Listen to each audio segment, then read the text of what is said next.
चंदनगंधघ्या देवा स्वामी श्री योगेश्वरा नमो श्री योगेश्वरा नमो नमः मनांतराचे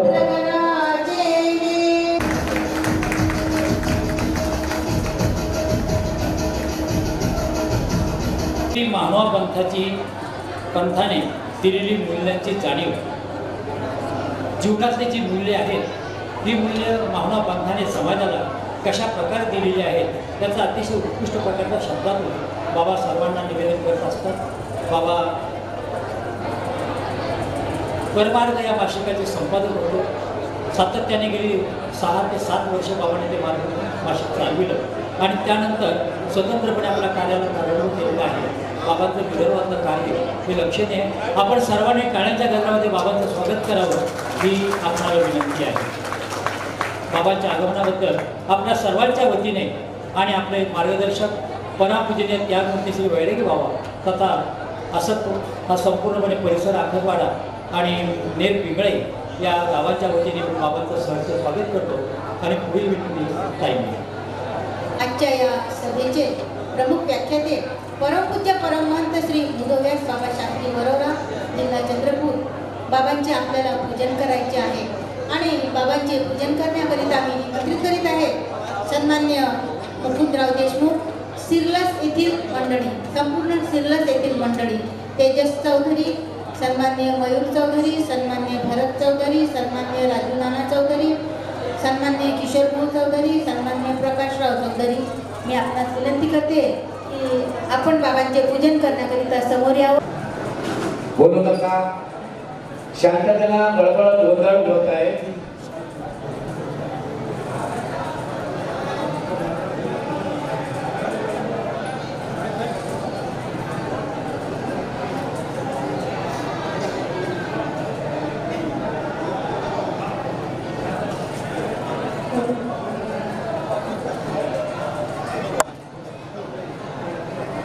आपल्या या धर्मसभेचे सौभाग्याचा घेता आपण व्याख्यानाला सुरुवात करणार आहोत. चक्रधर स्वामी की जय. बाबांना विनंती आहे की या पूजनाचा बाबांनी स्वीकार करावा. तुम्ही हो पूजनाचा स्वीकार. सर्वज्ञ श्री चक्रधर स्वामी की जय. श्री गोविंद प्रभू अवतार दिन महोत्सव या द्वैत अवताराच्या अवतार दिनाचे औचित्य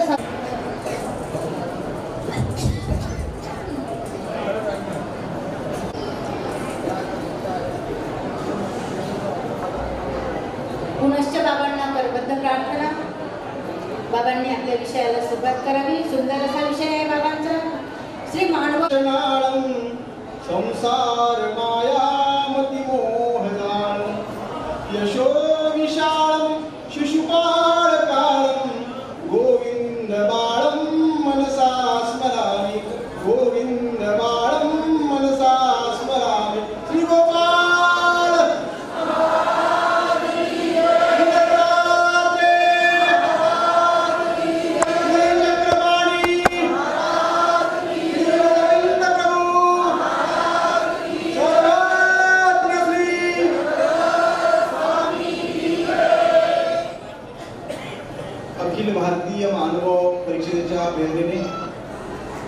अमरावती जिल्हा महानुभाव परिषद अंतर्गत मुळशी तालुका महानुभाव समिती व गोविंद प्रभू महानुभाव सेवा मंडळ निर्पिंगळे या खंडवाडा आयोजित सर्वज्ञ श्री चक्रधर स्वामी व श्री गोविंद प्रभू अवतार दिन महोत्सव कालपासून या सोहळ्याला सुरुवात झाली. मोठ्या थाटामाटा आवाज येऊन राहिला. सहर्ष सर्वांच्या उत्साहामध्ये हा सोहळा अतिशय आनंदोत्सवात संपन्न होतो आहे. मला वाटतं आजचं हे दुसरं सत्र आहे.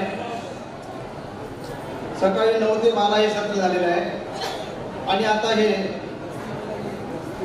4 ते 5 वाजेपर्यंतचं सत्र, दुसरं सत्र आणि नंतर शोभायात्रा मिरवणूक आपल्याला त्यामध्ये समाविष्ट व्हायचं आहे आणि उद्याला या कार्यक्रमाची सांगता होत आहे. आजच्या या सत्राला सुरुवात करत असताना सर्वप्रथमतः मी आपल्याला माझ्या नियमाप्रमाणे मी आपल्याकडनं पहिल्यांदा प्रार्थना म्हणून घेईन. प्रार्थनेने या आपल्या कार्याला सुरुवात होईल आणि प्रार्थनेनंतर आजच्या विषयाला आपण सुरुवात करूया. सर्वांनी हात जोडायचे. बॉडी लँग्वेज फार महत्त्वाची असते. आपण जी गोष्ट करतोय ती करत असताना बॉडीने जर साथ दिली नाही तर आपण त्या परमात्म्यापर्यंत किंवा कुठल्या ध्येयापर्यंत कुठलं साध्य असेल जे काही कार्य करायचं आहे त्याच्यापर्यंत पोहोचू शकत नाही. आणि म्हणून आपल्याला हात सर्वांना जोडायचे आहेत आणि प्रभूला नमन करायचे आहे. मी म्हणेल माझ्या मागे आपण सर्वांनी म्हणायचे. सर्वज्ञ श्री चक्रधर नमो चक्रधरा नमो योगेश्वरा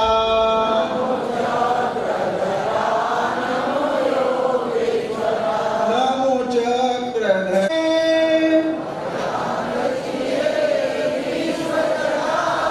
प्रसन्न व्हावे जन हे आगवे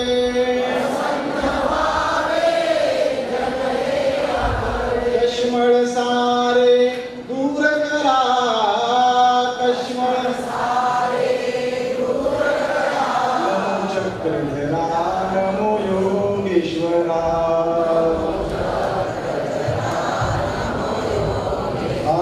नमो चक्रधरा नमो योगेश्वरा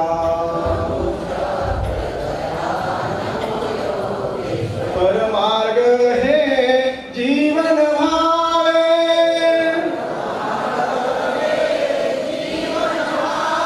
मंगल मंगल हृदयी यावे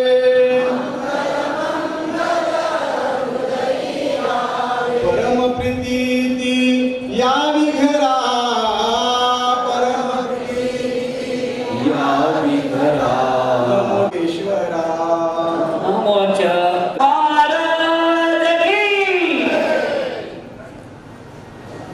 आपला उत्साह आम्हा सर्वांचा आनंद द्विगुणित करणारा आहे आणि याला कारण आहे या कार्यक्रमाचे सर्व आदरणीय श्रद्धेय प्रातस्मरणीय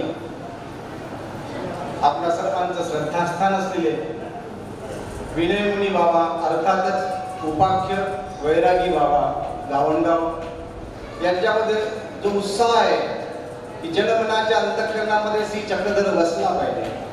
जनमनाच्या अंतःकरणातून चक्रधर रुजला पाहिजे आणि हीच संकल्पना घेऊन ते आज अविरत अखंडतेने मला असं वाटतं की किती 20 वर्षाचा कालखंड मला वाटतं रौप्य महोत्सवी वर्षाकडे वाटचाल होत आहे बाबांची असं मला वाटतंय.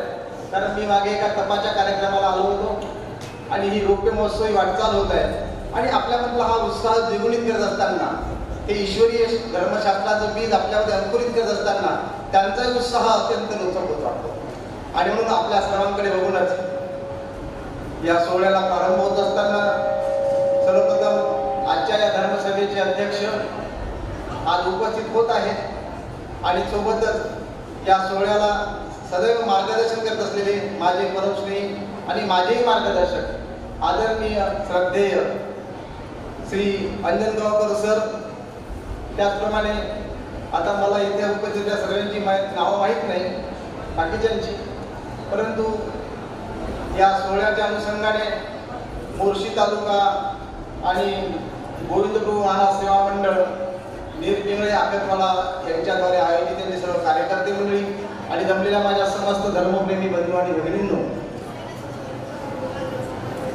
आपण गोविंदप्रभू महाराज अवतार दिन आणि सर्वत्री चक्रधर स्वामी अवतार दिनाच्या निमित्ताने ही त्रिदिवसीय एक अत्यंत परमपवित्र पावन सोहळा संपन्न करतो आहे आणि त्यामध्ये एक समाविष्ट झालेला आहे. श्री चक्रधर म्हणतात आपल्या अंतःकरणामध्ये आनंदाचा पाजर फुटतो. अशा श्री चक्रधरांच्या अवतार दिनाच्या निमित्ताने आपण ज्या वेळेला महानुभाव पंथांनी दिलेल्या मूल्य जाणीवा या विषयाला स्पर्श करत असताना मला विचारलेल्या प्रश्नाला उत्तर मी एका संभक्ताने मला प्रश्न केला की बाबा महानुभाव पंथाने दिलेल्या मूल्य जाणीवा यावर तुम्ही काय सांगणार. महानुभाव पंथाने म्हटल्यानंतर महानुभाव साधक का, महानुभाव वाचलीत का? यांनी तुम्हाला काय म्हणलेला दिवा दिल्या? मी म्हटलं महानुभाव पंथ म्हटल्यानंतर महानुभाव पंथ हा कुणाचा आहे? सर्वज्ञ श्री चक्रधरांचा. आणि सर्वज्ञ श्री चक्रधरांचा जो सेवक आहे तो कोण आहे? कारण माहिती तुम्हाला सर्वज्ञ श्री चक्रधर प्रभूंनी या पंथाला नाव कोणतंच दिलेलं नाही. या संप्रदायाला नाव सर्वज्ञांनी कधीही दिलेलं नाही. कारण नाव जेव्हा दिलं जातं त्याला ते सीमित होतं, संकोचित होतं. जसं अमरावती जिल्हा म्हटलं की अमरावती, जसं इथे मोर्शी तालुका म्हटलं की मोर्शी तालुका, त्याला एक काय मर्यादा आहे. आणि सर्वज्ञांचा विचार कसा आहे? कारण परमेश्वर अनंत, त्याचं शास्त्र अनंत, परमेश्वर अमूर्त, त्याचं शास्त्र अमूर्त. असा जो अनंत असलेला परमेश्वर, त्या अनंत असलेल्या परमेश्वराने आपल्या विचाराला संकोचित कसा करेल? कारण हे सगळे जीवाचे चिंती, अखिल जीव मात्रांचं चिंतन करणारा हा भगवंत, अखिल जीव मात्रांचं चिंतन करणारा हा भगवंत केवळ महानुभाव साधकांचं चिंतन करेल का? नाही. आणि म्हणून अशा पद्धतीने त्याला मी सांगितलं की बाबा रे, हा जो महानुभाव पंथ जो संप्रदाय आम्हाला नाव दिलाय की सर्वज्ञांच्या विचारांना अनुसरून जे साधक वर्ग आपलं जीवन व्यतीत करत होते त्यांना बघून लोकांनी आम्हाला नाव दिलं या महानुभाव. कसा महानुभाव? चला महानुभाव, पुन्हा महानुभाव, भोजन करा. लोकांनी या ईश्वरीय साधकांच्या या आचरणाला बघून, ईश्वरीय साधकांच्या आचरणाला बघून त्यांना महानुभाव ही उपाधी दिली. आणि लोक काय म्हणू लागले? हे महानुभाव पंथाचे, हे महानुभाव उभे राहतो. आणि मग अशा पद्धतीने या संप्रदायाला नाव आलं. तसं या संप्रदायाचं नाव थोडं उभे राहा बाबा. अतिशय महत्वपूर्ण नाव दिलं. ते कुठलं? आम्हाला का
सभाध्यक्ष परमपूज्य परमहंत श्री आचार्य प्रवर दर्यापूरकर बाबा महानुभाव, नागदेव आश्रम वडनेरा रोड अमरावती. पूजनीय बाबांना मी विनंती करते की आपण आपले स्थान ग्रहण करावे. सर्वज्ञ श्री चक्रधर स्वामी की जय. टाळ्यांच्या गजरात आपल्याला आपला आनंद व्यक्त करायचा आहे.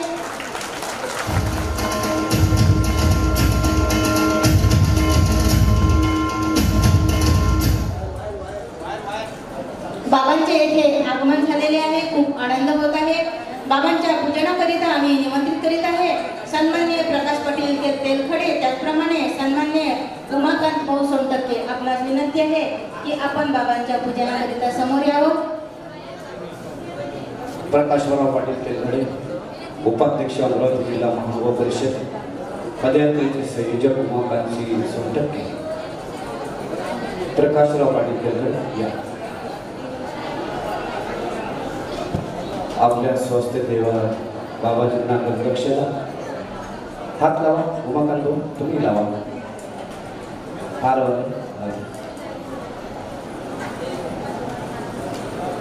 सर्वज्ञ श्री चक्रधर स्वामी की जय.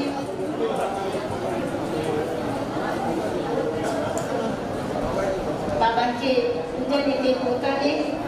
श्री गोविंद प्रभू अवतार दिन महोत्सव व श्री सर्वज्ञ श्री चक्रधर स्वामी अवतार दिन महोत्सव या गैर अवताराच्या अवतार दिनानिमित्त गहू घातलेला हा कार्यक्रम आणि आजच्या या आपल्या दुसऱ्या सत्रामध्ये तृतीय पुष्प आपण गुंफत आहोत आणि त्याकरिता आपल्याला सभाध्यक्ष परमपूज्य परमहंस श्री दर्यापूरकर बाबा महानुभाव नागदेव आश्रम बडनेरा रोड अमरावती बाबांचे पूजन होत आहे येथे.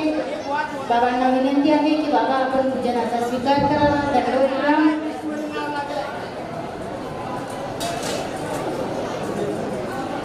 बाबांचे पूजन येथे संपन्न झालेले आहे.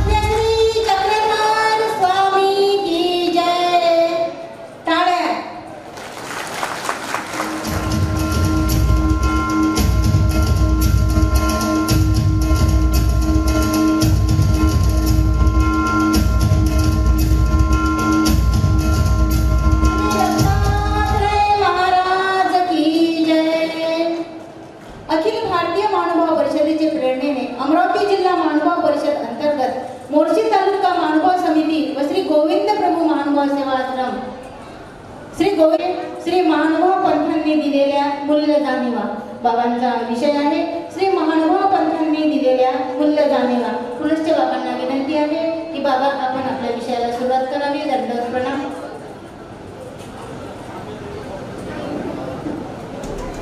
या ब्रेकअप नंतर आपण आपल्या नवीन विचाराला सुरुवात करतो आहे. बाबा आले, नवचैतन्य आपल्या सर्वांमध्ये पसरलेलं आहे. आदरणीय सध्या या धर्मसभेचे अध्यक्ष आचार्य प्रवर्ग प्राप्तस्मरणीय आणि नंतर शोभायात्रा ज्या मंगल कार्यालयात बसल्या आहेत त्या मंगल कार्यालयाचे नाव शोभाच आहे. आणि ही शोभा वाढवायची आहे तुम्हाला मला, तेव्हा तुम्हाला मी साथ दिली पाहिजे आणि तुम्ही मला साथ दिली पाहिजे, तेव्हा ही शोभा वाढेल. आणि म्हणून आपल्याला सर्व कार्य आपल्या वेळेच्या आत करायचं आहे. आणि म्हणूनच मूल्य जाणीवा. मूल्य म्हणजे काय? मूल्य हे जीवनाला आकार देत असतं. मूल्य हे जीवन घडवतं. ज्या वेळेला मूल्य संपत जीवनातलं त्यावेळेला कशी अवस्था निर्माण होते आपण ऐकूया. मूल्य जर नसेल आपल्या जीवनामध्ये, सर्वज्ञांच्या विचारांचं मूल्य जर आपण आपल्या जीवनामध्ये निर्माण केलं नाही तर जेणेकरून आपलं अस्तित्व अधपतन होऊन जातं. आणि म्हणून सर्वज्ञांच्या 10.500 सूत्रपाठातील सूत्रपाठातील सूत्र जे आहे 10.500 सूत्र ते सर्वच मूल्य विचार आहे, अमूल्य विचार आहे.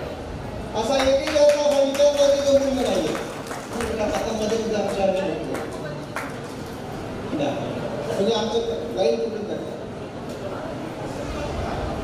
आणि म्हणून सर्वज्ञांच्या सर्व विचार जे अनंत विचार आहे सर्वज्ञांचे ती म्हणजेच मूल्य आहे. कारण ते मानवी जीवनाच्या फक्त उन्नयनाचा विषय, आत्मोन्नतीचा विषय आणि ज्याच्यातून आत्मोन्नती साधली जाते ते तर मूल्य आहे. आमचं जीवन कसं आहे? नीतिमूल्याचे मोल न ते आम्ही कसं करतो? नीतिमूल्याचे मोल न ते केला विहार विध्वंस कमी चराचराचा केला अपहार दयाळा केला अपहार क्रिया ओकटी करीत गेलो सन्मानासाठी मुक्तिपथावरी वाहत गेलो नरकांच्या काठी दयाळा नरकांच्या काठी.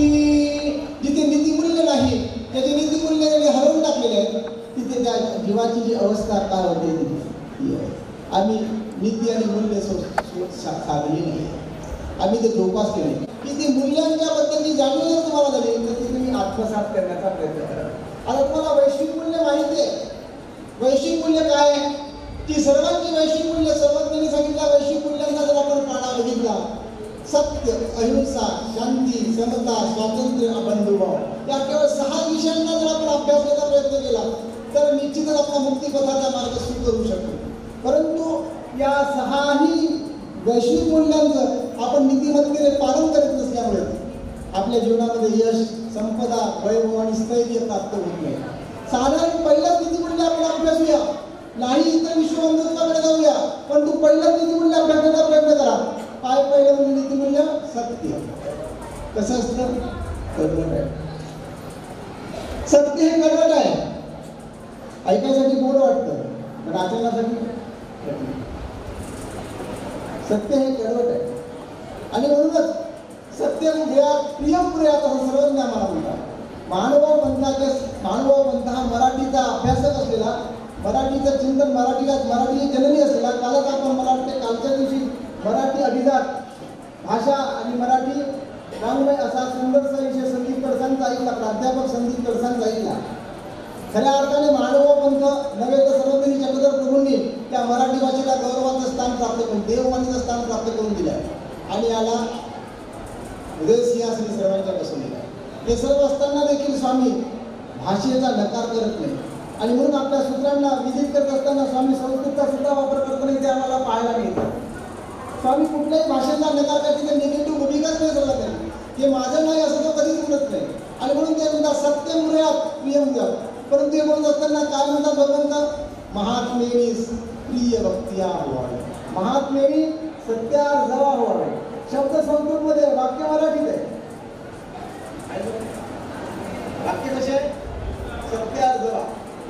महात्मेनी सत्यार जवा व्हावे आणि महात्मेनी प्रिय भक्तिया व्हावे. सत्याचा आग्रह म्हणजे सत्याचा आग्रह केलाच पाहिजे.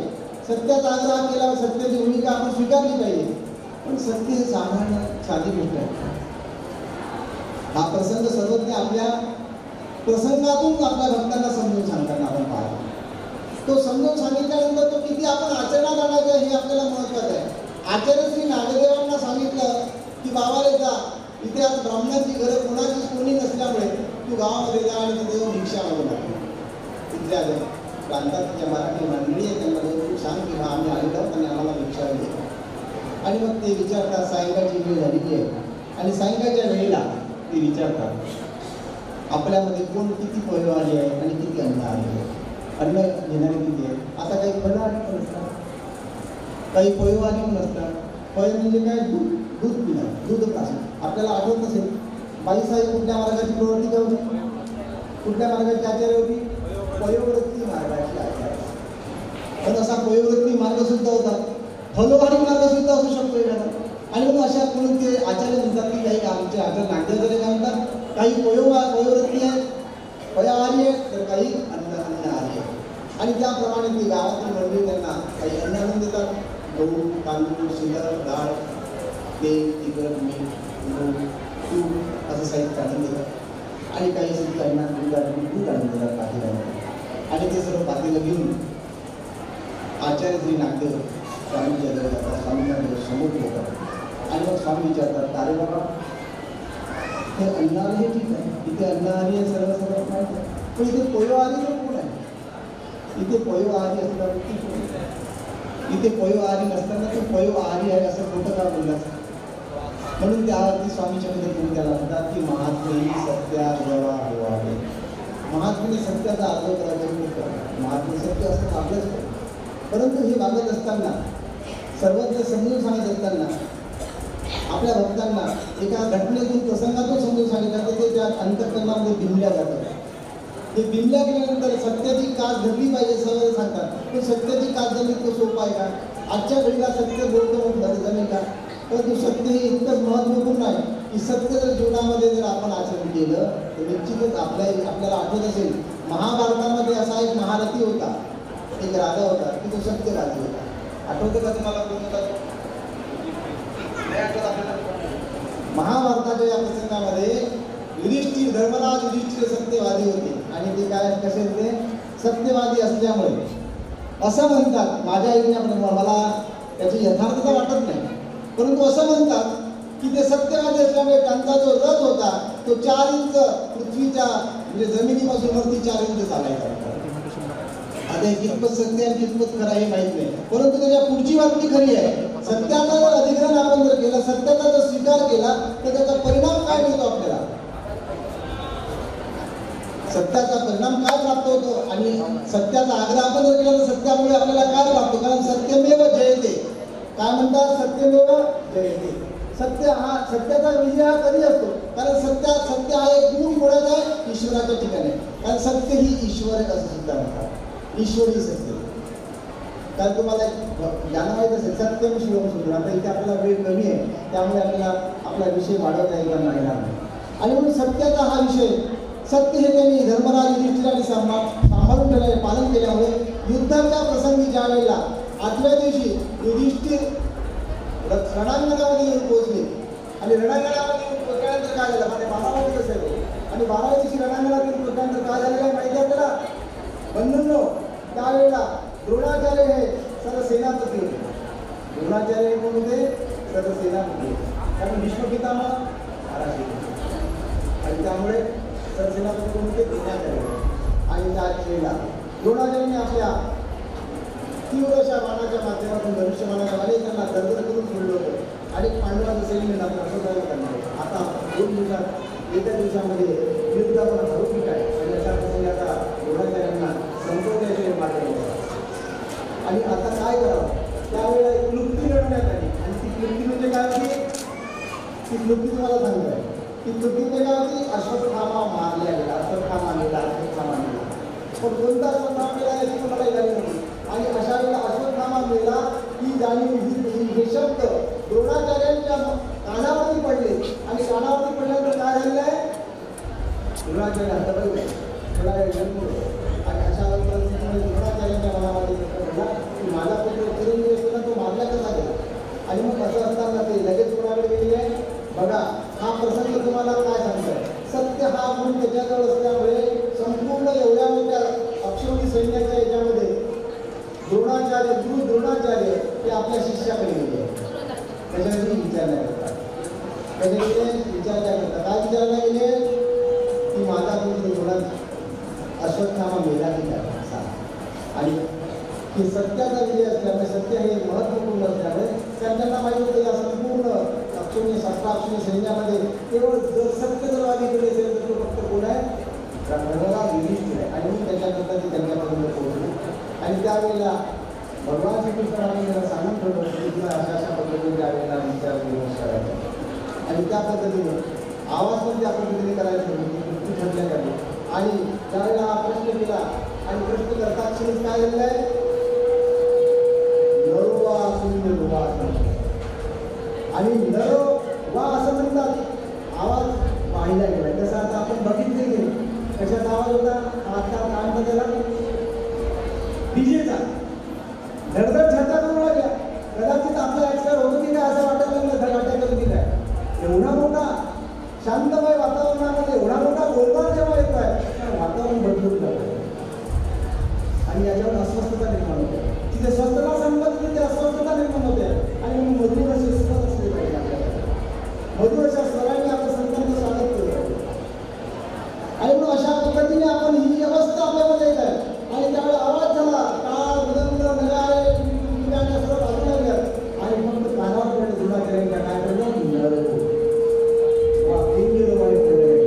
त्या क्षणी आपण झाडात बसला आणि झाडात बसला असताना काय झालं की आता या झाड दर्शन घ्यायचं हे पाहायचं आपल्याला की माझा मुलगा मुलाला कुठे आहे, त्याला घर पडलं की कसं पडलं आहे पाहायचं. तिथे बसून बघणार त्याच वेळेला द्रुपदाचा द्रुपद जो आहे त्या पुत्राने काय केलं? लगेच तो रथावर उडी मारली आणि रथावर उडी मारली काय केलं आहे? द्रोणाचार्यांचा विरोध केला. बंधूंनो, इथे एवढं लक्षात घ्यायचं की सत्य हे त्या कोणाजवळ असल्यामुळे, धर्मराज युधिष्ठिरांच्या जवळ असल्यामुळे गुरुही त्यांच्याजवळ शरण गेल्यासारखा गेला. गुरु देखील काय झालंय? शरण जाण्यामुळे त्याला विचार नाही करता गेला. शरण याचा अर्थ तसा शरणांना भावना आहे.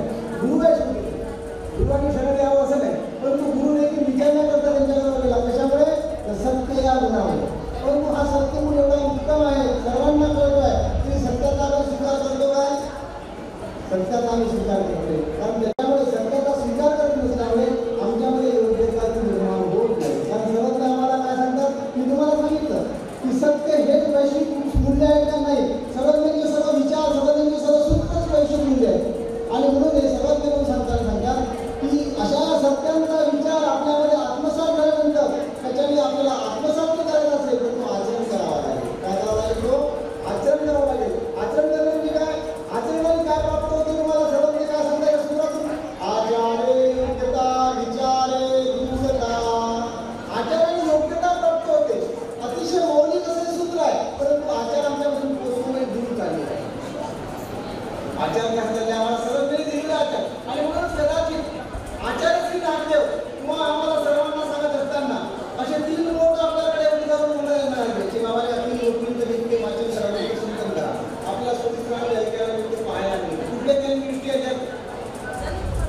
अन्यावृत्ती, अस्थिपरी आणि महावाक्य या 3 प्रकारांचं नियमित चिंतन करा असं आम्हाला आचार्य सांगतात. कुठल्या प्रकाराचं आचरण करा म्हणतात, वाचन करा म्हणतात, चिंतन करा म्हणतात आम्हाला अन्य, त्यानंतर अस्थिपरी आणि त्यानंतर महावाक्य या प्रकारांचं नियमित चिंतन करायला आम्हाला आचार्याचे आदेश करतात. ते कशासाठी सांगतात? काय झालं बाबा? आता माझा आवाज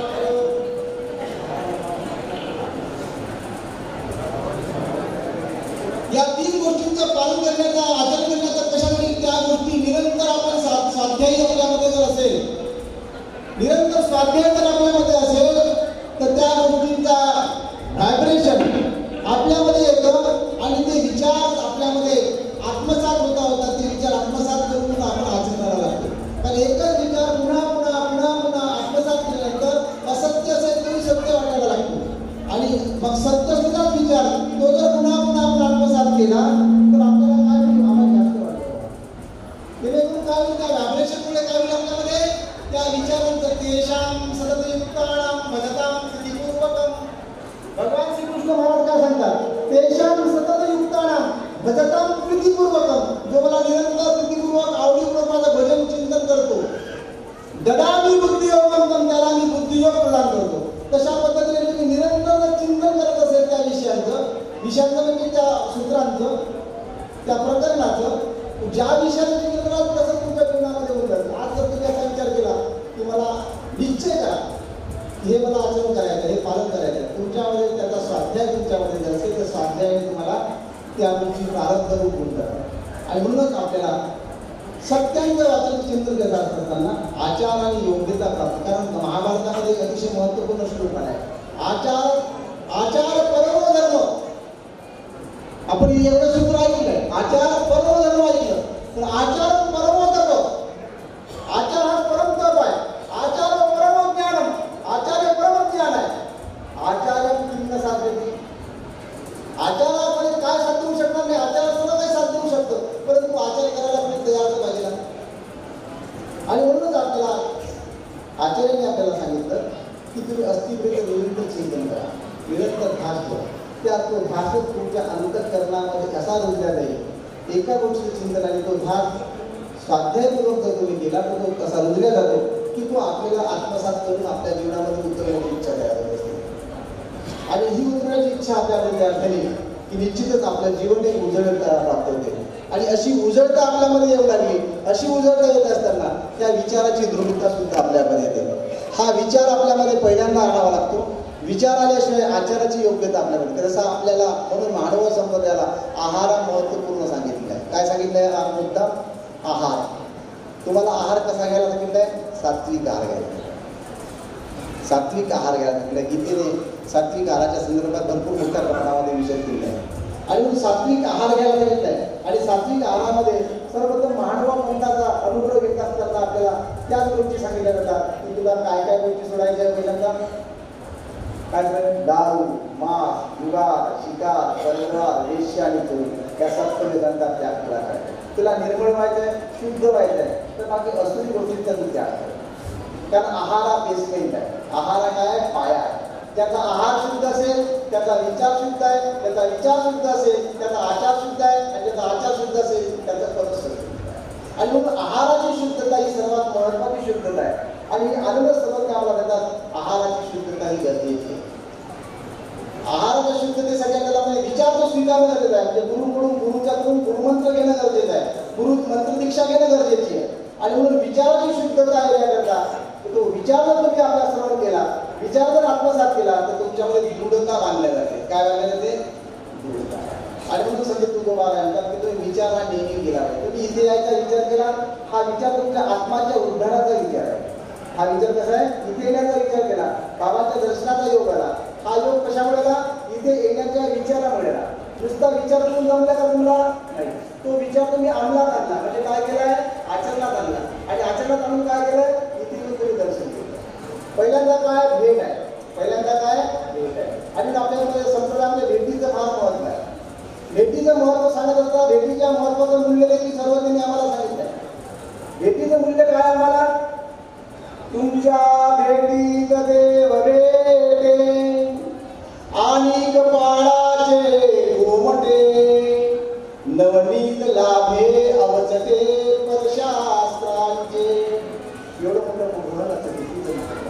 तुमच्या भेटीनं देव भेटले. या चारही साधनांच्या भेटीमध्ये आपल्याला देव भेटल्याचा परमोच्च आनंद प्राप्त होतो, तो परमसुख प्राप्त होतो.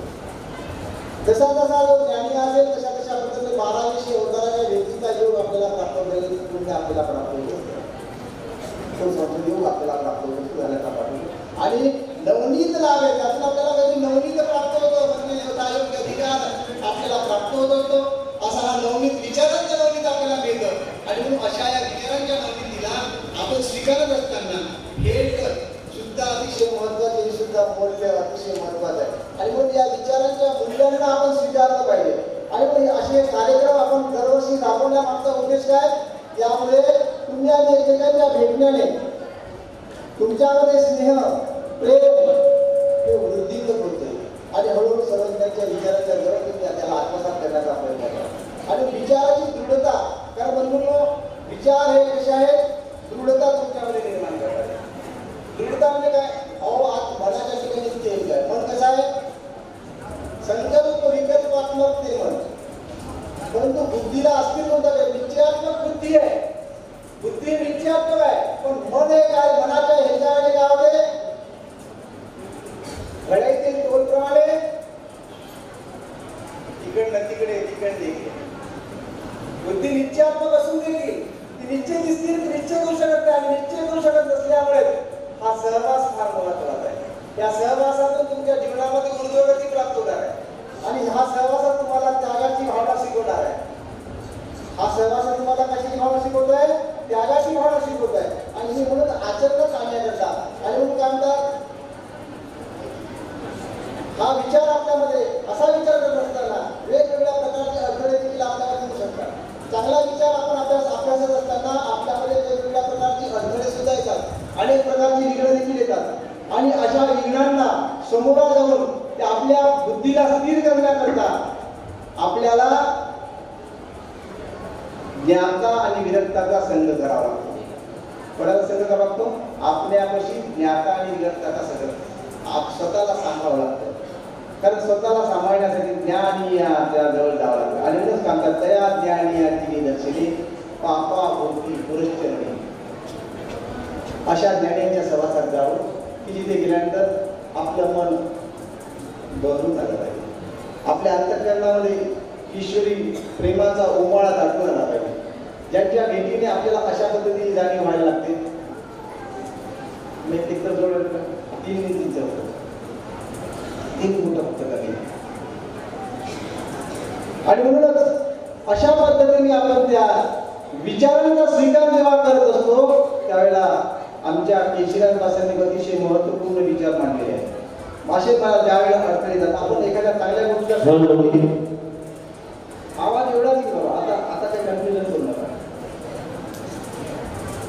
जेव्हा आपण एखाद्या चांगल्या विचाराला सुरुवात करत असतो, जेव्हा आपण एखाद्या चांगल्या विचाराला स्वीकारत असतो ना, त्यावेळेला अडथळे, आपदा, संकटे आपल्याला निर्माण होतात. तेव्हा समजायचं की आपल्याला त्यातून पास होणार आहोत. सहजतेने ज्या गोष्टी प्राप्त होतात ना त्या आपल्याला लाभदायी असतीलच नाही याची शंका आहे. पण जिथे संघर्ष आहे तिथे यश निश्चितच आहे. कारण संघर्षाशिवाय यश नाही. या जगात फुकट काही मिळत नाही. आणि म्हणून भगवंत आपल्याला सांगतात की बाबा रे तू हतबल होऊ नकोस, निराश होऊ नको, नैराश्य जीवनामध्ये आणू नको. आणि नैराश्य जेव्हा जेव्हा तुझ्या जीवनामध्ये त्यावेळेला माझ्या या सूत्रपाठाचं चिंतन निराचिंतनाचा अभ्यास कर. गुरुजनांच्या जवळ जा, वासनिकांच्या जवळ जा, तानाच्या जवळ जा. तिथे त्या भेटीतून तुला उजाळा प्राप्त होईल. आणि हा उजाळा प्राप्त करण्याकरता आता हा सोहळा. आणि विचाराच्या अशा चांगल्या विचाराच्या स्वीकारातून आपल्याला कशा पद्धतीची विघ्न येतात. अशा थोर माणसांच्या थोर जे व्यक्ती होऊन गेले त्यांच्या जीवनाकडे बघितल्यानंतर आपण त्यांनी कसा मार्ग काढला हे जर आपण बघितलं तर निश्चितच आपल्यालाही तो मार्ग सापडला. आपल्याला तो मार्ग सापडला. आणि म्हणून मी प्रवर्तला परमार्गी तो लोके विघ्ने केली लादी, तो महाविघ्ने केली लादी. मी प्रवर्तला परमार्गी, मी ज्यावेळेला परमार्गामध्ये प्रवर्तन करायला लागलो त्यावेळेला 9 विघ्ने केली लादी. महाविघ्नाने अनेक प्रकारचे विघ्न माझ्यावर केले. त्याचे कुठले कुठले विघ्न आले याची यादी मी आपल्याला सांगितलेली आहे. ते महाविघ्ने केली लादी. लेवून विचाराची वजनांगी प्रबोधे परसू बराबरी. लेवूनी विचारांची वज्रांगी. त्यावेळेला मी काय केलं, विचारांची वज्रांगी स्वीकार केली त्या घरांनी. अशा वेळेला आपल्याला आपल्या विचारांची वज्रांगी स्वीकार करायला लागते. आज आपण ज्यांच्याजवळ आलेलो आहोत, या श्री क्षेत्र परमेश्वरपुराजवळ आलं, त्या परमेश्वरपुराला आलेला असताना श्री चक्रधर स्वामी अशाच प्रसंगी एकदा श्री क्षेत्र परमेश्वरपुराला आले आणि या या घटनेतून आम्हाला सर्वज्ञ काय सांगतात हे लक्षात घ्यायचं आहे. ज्यावेळेला सर्वज्ञ श्री क्षेत्र प्रभू परिभ्रमण करत दक्षिणेकडे निघालेले आहेत आणि दक्षिणेकडे निघाले असताना काय झालं आहे, अचानक त्यांची भेट घोडातुरीच्या शिष्यासोबत झाली. कोणासोबत झाली आहे? घोडातुरीच्या शिष्यासोबत झाली. आणि घोडातुरीच्या शिष्यासोबत भेट झाल्यानंतर काय झालंय, पदक्रम करत ते पुढे निघालेले आहेत. एके दिवशी वेळेच्या याच्यामध्ये मी तुम्हाला ती लीळा सांगतोय. एके दिवशी अचानक तो भिक्षेला गेलेला आहे आणि भिक्षेला गेला असताना काय झालं, ज्या दाराला तो भिक्षेला उभा राहिला त्या माऊलीने भिक्षा वाढायला वेळ दिली. त्या दारामध्ये भिक्षेला उभा राहिला, त्या दारामध्ये भिक्षेला वाढायला त्या माऊलीने वेळ केला आणि जसा वेळ केला तशा पद्धतीने आणि थोडा वेळ केल्यानंतर तो लगेच अंतकरणात तापला होता. आणि त्याच वेळेला त्या माऊलीने काय केलं, तिच्या चुलीवर कळत असलेली आंबील त्या घोडाघोडीच्या शिष्याच्या हातावर होती. कारण त्याच्यापाशी भिक्षा पातळ्या, तो करपात्री भिक्षा मागत होता. कसा भिक्षा मागत होता? करपात्री, म्हणजे हातावरती भिक्षा मागत. आता उकळलेली आंबील पातेल्यातली ती जर हातावर टाकली असेल तर कसं अवस्था झाली, त्याचे हात पोळल्या गेले. पोळल्या गेल्यावर क्रोधित झाला, तापल्या गेला आणि असा क्रोधित झाल्यानंतर त्याने क्षणार्धामध्ये तो ईश्वरी मार्गाचा साधक नव्हता, परमार्गाच्या साधकाने सारासार विचार केला असता. परंतु तो परमार्गाचा साधक असल्यामुळे तो अचानक त्याच्यावर क्रोधायमान झाला आणि क्रोधात भवती समूह समूहा श्रुती श्रुती नवशात बुद्धिनाशो बुद्धिनाशात प्रणशती. श्रुती आणि नवशात क्रोधामुळे अपव्यय होत जातो आणि बुद्धीचा नाश होतो. त्याने क्षणार्धात त्याने वहिनीला हात पुसले आणि जलजाव काय म्हटलंय, जलजाव जलजाव असं म्हणतात. श्री सर्वज्ञांचा सहवास त्याला प्राप्त झाला होता आणि मग सर्वज्ञांना वाटत होतं की त्याला घोर अशा नरकाला आता जाऊन येतो. आणि मग एकदा म्हटलंय, दोनदा म्हटलंय, तिसऱ्या त्याने मंत्रोच्चार केले आणि जलजाव असं म्हणताक्षणी काय झालंय, अख्खं गाव बदलायला. त्यामध्ये अनेक प्राणी, पशु पक्षी, जनावर, छोटी छोटी बाळं आणि हाहाकार तिकडे तिकडे बोला आणि हसत हसत तो सर्वदेशी चक्रधरकडे आला. म्हणजे बघितलं का, म्हणजे काय बघितलं, आम्ही काय केला होता, म्हणजे काय केला ते वृत्तांत सांगितला. आणि हा वृत्तांत मांडल्यानंतर सर्व दुःखीस्त झाले. सर्वांच्या मनामध्ये दुःख निर्माण झालं आणि सर्व त्याने क्षणात त्याचा त्याग केला. आपण या उपद्रवची तयार का संघ केली, आपल्याला त्याच्यामध्ये उपद्रव होताना दिसतोय, त्याचा त्याग केला पाहिजे आपण. हे सुद्धा मूल्य आहे. आपल्या जीवनाला सुरक्षित आणि संपन्न आणि सदाचारी ठेवायचं असेल तर या सूत्रांचा आपण वापर केला पाहिजे. आणि क्षणार्धात तिथून उदास झालेले स्वामी श्री चक्रधर प्रभू चालत चालत 3 दिवस अहोरात्र चालत चालत श्री क्षेत्र परमेश्वर बोलला. आपल्या जीवनामध्ये एखाद्या वेळेला अशी आपल्याकडून संगत चुकल्या गेली, आपला मार्ग चुकला गेला, आपल्यामध्ये नैराश्य निर्माण झालं, आपण उदास झालो, अशा वेळेला आपण काय केलं पाहिजे, हे मूल्य लक्षात घेतलं पाहिजे की हताश होऊन नैराश्य होऊन आपण आपल्याला संपवलं पाहिजे का. हे मूल्य आहे, हे मूल्य वैश्विक मूल्यच केलं आहे. आणि म्हणून काय म्हणतात, सर्वज्ञ कोणाच्या भेटीला आले, आपल्या श्री गुरूंच्या भेटीला आले. कोणाच्या भेटीला आले, श्री गुरूंच्या भेटी. आणि श्री गुरूंची भेट घेतल्यानंतर शांत रे, समाधान प्राप्त. ही लीळा आपल्याला काय सांगते, याच्यातलं महत्व मर्म लक्षात घ्यायचं आहे की माझ्याकडून एखाद्या चुकीच्या माणसाने सहवास लाभला असेल, चुकीच्या मार्गाचा आपल्याला बोध झाला असेल, आपण किंवा एखाद्या निराश झालो असेल, हताश झालो असेल, उदास झालो असेल, त्याला विचारांना बदलू नका.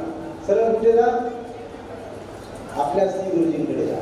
ज्यांच्यापासून आपल्याला बोध झाला, त्यांच्यापासून ज्या गोष्टी प्राप्त झाल्या त्यांच्याशी भेटा, बोला, बसा आणि आपला विचार मांडा, संवाद साधा. आणि या संवादातून काय होईल, वाद सुटल्या जातील. संवादातून काय होईल, वाद सुटल्या जाईल. आणि अशा पद्धतीने जर वाद सुटायचे असेल तर यासाठी काय करावं लागेल, आपल्या गुरुजनांच्या भेटीला यावं लागेल. आणि आपण सर्वजण म्हणतात तुम्हाला स्वतःला निरंतर स्वतःला जगण्याकरता, स्वतःला सावध राहण्याकरता, स्वतःला सांभाळण्याकरता, आपली साधक वृत्ती जगण्याकरता तुम्हाला काय आपण्या पसी ज्ञाता विरक्ताचा संघ केले आणि तो संघ जर घडायला आम्ही ज्ञाता विरक्ताचा संघ करूनही आमच्यामध्ये बदल होताना दिसत नाही, कारण आमच्या चरित्रामध्ये आम्हाला अशी एक माऊली पाहायला मिळते. आम्हाला आमच्या सर्वज्ञांच्या सहवासामध्ये अशी माऊली पाहायला मिळते, कारण तो अभ्यास आपण तौराणिक पद्धतीने जेव्हा आपण करतो आणि ती अशी आत्मघात करायला निघते, दुःखी स्तोत्र आहे आणि दुःखी झाले. माझ्या स्वामी उदास झालेले आहेत ना, माझा उदास झालेले स्वामी, कारण आपला स्वामी कसे आहे, उदास जीवना हासविसी प्रहसित वदना विशाल नंदा विशाल नयना आनंदी रमना. पसंत दिली जगात आपल्याकडे, कारण त्याला भक्ताश्री आपल्याला आनंदाचा वास्तव उदाहरण म्हणू शकतो. त्याचं वर्णन फार सुंदर गीतांमध्ये अनेक भक्तकवींनी केलेलं आहे. आमच्या माई पटकरे देखील याचे नाव स्वामी सुंदर गोड वर्णन केलं आहे. अशी विलोभनीय श्रीमूर्ती बघतात मन हरून जातं, चैतन्य नवं लागतं.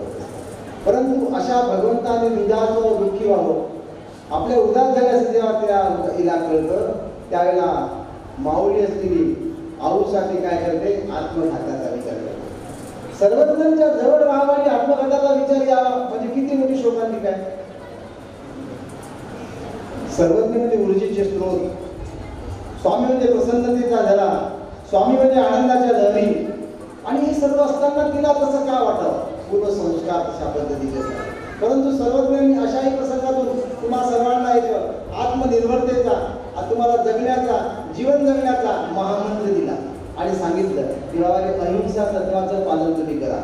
अहिंसा तत्वाचं जर पालन तुमच्यामध्ये जर नसेल तर अहिंसा हे वैश्विक मूल्य आहे आणि तेच करायला निघालेली आहे आमची औषा. आणि औषधातला स्वामी इकडे या आणि औषधा स्वामी इकडे असं म्हणता क्षणी काय झालेलं आहे एवढी लिहा सांगतो थांबतो पाहतो.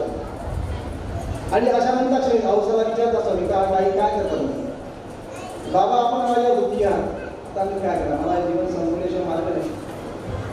आणि स्वामीच्या जवळ निघून लागला उदास तुम्ही स्वामीपासून निघून जाते.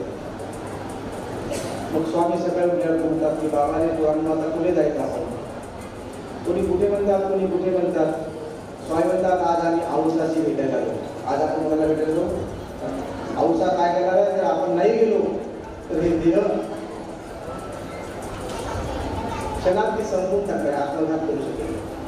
सर्वज्ञांना कल्पना आहे म्हणून सर्वज्ञ त्यांच्यासमोर निघाले, भक्तजनासमोर निघाले आणि औषधाला सांगितले. औषध म्हणतात आई तुम्ही काय करणार, आधी आता मी आत्मघात करू इच्छिते, तुम्ही उदास झालेले आहेत तर आता आम्ही काय करायचं, अरे बाई आत्मघात करू नये. कारण आत्मघात केल्याने काय होतं, आत्मघात कियासी कवनी ठाऊ नाही नायका. हे नायका, कारण सर्वज्ञ तिला काय शब्द उच्चारतात उद्गारतात, कारण सर्वज्ञांच्या मुखातून सदैव प्रियवाणी स्नेहपूर्ण वर्णन आणि सदैव प्रेमपूर्वकता आदर होतो. अहो एखाद्या कुत्र्याला, एखाद्या सापाला, एखाद्या सश्याला सर्वज्ञ काय म्हणतात माहिती आहे तुम्हाला, महात्मेय. काय म्हणतात, महात्मेय. केवळ स्वतःच महात्मेय असं म्हणतात असं नाही, तर आपल्या शिष्यांकडून त्याला समजतात. कारण आमचे नागदेवाचार्य अरण्यनाथला काय म्हणतात, हे गुरुवा, काय म्हणतात, अरे हे गुरुवा. आत्माच आहे तो, मंदिराला कोणी पिढी कोणी चालला असताना त्याला बोलायचं आहे आणि त्याला बोलताना आचार्य अरे गुरुवा.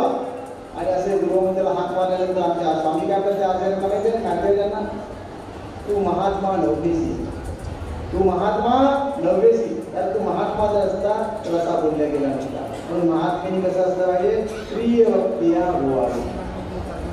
महात्मेनी प्रिय वक्ता म्हणजे त्या वाणीमध्ये माधुर्यता असायला पाहिजे. आणि वाणीमध्ये माधुर्यता कधी येते, नसती बडबड केलेली, आचरणाने माधुर्यता येते. कशाने माधुर्यता येते, आचरणाने माधुर्यता येते. त्याचं आचरण शुद्ध असेल, त्याचे विचार शुद्ध असेल, त्याची वाणी शुद्ध होते, त्याची वाणी पवित्र असते आणि मग त्या वाणीमध्ये गोडवा येतो. आणि अशा परागोळलेल्या वाणीतून मग आचरणयुक्त असलेल्या ज्ञानीपुरुषाच्या परागोळलेल्या वाणीतूनच मग बोधाचे संक्रमण करतात. अशाकडे हरिकार्य संस्थेच्या जीवाचं संक्रमण करत नाही. आणि आचरणच्या पुरुषांच्या माध्यमातून अशा पद्धतीच्या विचारांची ज्यांनी रेडी स्वतःला स्वीकारली आहे त्याची वाणीमध्ये शुद्धता येते. आणि वाणीमध्ये शुद्धता आली की नेत्रामध्ये समता येते आणि हृदयामध्ये ममता येते. हे महत्वाचं आहे. आमच्या वाणीची शुद्धता नसल्यामुळे आमच्या नेत्रामध्ये समता नाही. ही स्त्री आहे, हा पुरुष आहे, हा चंडाळ आहे, हा सगुणी आहे, हा मोठ आहे, हा गाय आहे, बहीण आहे, मुलगी आहे, चंडाळ हे डुक्कर आहे, हे स्पृश्य जे भाव आमच्या मनामध्ये गिरमिश जे आमच्या अंतर्करणामध्ये दिले जातात त्याच्यामध्ये आमची वाणी किंवा बोली कारण बाबा अतिशय सुंदर सांगतात, फार सुंदर सांगतात. याचा प्रवेश कुठून होतो, याचा प्रवेश कुठून होतो. आधी काय प्रवेश करतो. मन बुद्धी काया माझी दोषांची जननी दृष्टीलाही मळ लागला प्रदूषित वाणी दयाळा प्रदूषित वाणी. आपली वाणी प्रदूषित होते. आपलं आधी मन जातं आणि मन गेल्यानंतर काय होतं. मन गेल्यानंतर बुद्धी तिथे प्रवेश करते. बुद्धीमध्ये ती गोष्ट काय शरीर त्याचं काम करायला लागतं. पाऊल उचललं लागतं, नेत्र तिकडे पाहायला लागतात, बोलायला लागतात, हातवारे करायला लागतात आणि आपल्या त्या गोष्टीने चेष्टा करू लागतात. आणि अशा पद्धतीने त्याच्या जीवनामध्ये त्या गोष्टीची रसायला जाता जाता त्याची वाणी अपवित्र होते. आणि वाणी शुद्धतेचं लक्षण काय. आचरण. आचरण शुद्ध असेल तर विचाराची शुद्धता येते आणि विचाराची शुद्धता असेल तर वाणीची शुद्धता येते आणि वाणीच्या शुद्धतेतूनच काय होत असते. नेत्रामध्ये समता येते आणि हृदयामध्ये ममता येते आणि मग अशी ममता पुढे झाल्यानंतर ही बातमी अशी विभूती आपल्यासमोर आली की आपल्याला त्याच्यापासून बोध होतो, समाधान स्थैर्यता प्राप्त लागते, शांती आपल्याला प्राप्त होते. आणि म्हणून सर्वज्ञ सांगतात की बाबा रे औषधाला म्हणतात की ही हेजून करून राहिली आहे हे फार चुकीचं आहे. याला तू नाका. कारण या देहामध्ये सर्व सुंदर सांगतात या देहामध्ये 81 कोटी 1.25 लाख जेची ब्रह्मांडी तेची पिंडी. बघा किती मौलिक सूत्र आपल्याला सर्वज्ञ सांगून राहिले. अशा या मौलिक सूत्रांचा अभ्यास करता करता आपल्या जीवनाकडे बघण्याचा आपला दृष्टिकोन बदलतो. एवढं माझा हा देह जर एवढा महत्त्वपूर्ण असेल तर माझं जीवन हे कशासाठी मला भगवंताने दिलं आहे याचा विचार आपल्याला सुचतो. आणि याचा विचार सुद्धा शांतीचं अधिराज्य प्राप्त करण्याकरता आपलं मन जावं लागतं. आणि मग त्यावेळेला आपल्यामध्ये विचारांचं संक्रमण, विचार चांगल्या विचारांचं संक्रमण आमच्या सर्वज्ञ आम्हाला सांगत होतात. अहंतेचे मुळ सगंधी उडावे नायका एरवी अनुपूर्णिती मग शांतीचे रूप लावावे. त्या स्वामींच्या वैश्विक मूल्य सिद्धांताचा अतिशय महत्व. अहंता ही माणसाच्या जीवनात फार मोठी आहे. शांती हे वैश्विक मूल्य आहे आणि शांती या वैश्विक मूल्याला प्राप्त करण्याकरता सर्वज्ञ चक्रवर्तींनी अहंताही नासायला सांगितले, अहंताचा प्रसार करायला सांगितले, अहंताही टाळायला लागले. नुसती अहंता आपल्याहून जाणार नाही, आपल्याहून नाही अहंता नाही, ती सगंधी उकळून टाकायला लागेल. नुसतं म्हणून उरपटवा केला की मग ती अहंता जरी भाषा तिला पुन्हा वारे होती आणि मग ती पुन्हा अहंता आपल्यामध्ये निर्माण व्हायला लागेल. आज माझ्यामध्ये तुमच्यामध्ये कोणाकोणामध्ये मी बोलत असतो तरी माझ्यात अहंता नाही असं कशाला तसं नाही आहे. आणि म्हणूनच तीच अहंता मला अशांत करत असते आणि म्हणून अशांत माणसाला कधीही सुख प्राप्त होत नाही. अशा वैश्विक मूल्यांचं जेव्हा जेव्हा आपण संगोपन करण्याचा प्रयत्न करतो, त्या आपल्या आत्मसात करण्याचा प्रयत्न करतो, त्या वेळेला जीवनाकडे मागण्याचा दृष्टिकोन आपला बदलत जात असतो आणि मग ती दृढता आपल्यामध्ये येते. विचारे लेवडी विचाराची वजरांगी प्रबोधे परसे परवावी. विचारांची वजरांगी आपण अंगी धारण करायची असते. अशा विचारांच्या वजरांगीला धारण केल्याने आपलं जीवन सुखद आनंदाने प्रसन्न होऊ शकतं. असे हे सोहळे आदरणीय सध्या वैरागी बाबा अर्थात विनयमुनी आयोजित करून आपल्या सर्वांमध्ये विचारांची वजरांगी भरवण्याचं कार्य करीत आहे. असे कपडे घातलेच नाही. हे कपडे कसे विचारांचे कपडे. हे घालायला कपडे घालायला आपल्याला विचार करावा लागतो तुम्हाला मला. कारण घालायचं आपल्याला कशाला आपल्या दोषांना आपल्या. कारण हे वस्त्र आपल्याला आपल्या दोषापासून परावृत्त करतात. कुठे उभं राहायचं नाही, कुठे बसायचं आहे, काय खायचं आहे, काय प्यायचं आहे. युनिफॉर्म किती महत्वाचा आहे. युनिफॉर्म किती महत्वाचा आहे. हे वस्त्र घेण्यासाठी सुंदर विचार येणे गरजेचे आहे. ते विचार घेण्याकरता वस्त्र घेण्याकरता विचार हे महत्वाचे आहे. आणि या विचारातून आपल्या जीवनामध्ये परिवर्तन घडलेलं असतं आणि या विचाराचा स्वीकार करणं महत्वाचं. हा नुसता बोलला तर विचार उपयोगाचा नाही. बोलण्याचं काय म्हणते म्हण आहे मराठीमध्ये, बोलता बोलता लबाड आणि खाता खाता खादाड.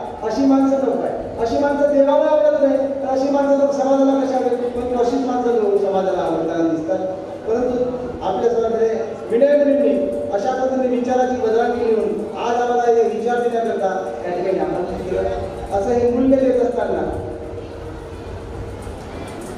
हे मौलिक मूल्य सर्वज्ञांच्या विचारांचं तुमच्याबरोबर बोलत असताना माझ्याकडून काही गैरसोय झाली, कारण का वेळ आणि बाकीच्या गोष्टी याला साधत असताना आपल्याला हे धरावं लागतं, ते सोडावं लागतं, हे धरावं लागतं, आणि कधी सुद्धा आपण आनंद शेताला ऐकून घेत नाही. आणि अशाच विचाराच्या बदलांचा स्वीकार करून आपण आता इथून पुढे निघायचं, बाबांच्या विचाराला ऐकायचं आणि आपली शिदोरी सोबत घेऊन आपलं जीवन समृद्ध करण्याचा प्रयत्न करूया. अशा त्या समृद्धीच्या महामार्गावर तुम्हाला बाबांनी आता सोडलेला आहे. आणि आजच्या तुमची संवाद साधण्याचा प्रयोगपणा वापरला त्याबद्दल आपले सदस्य आभार मानतो.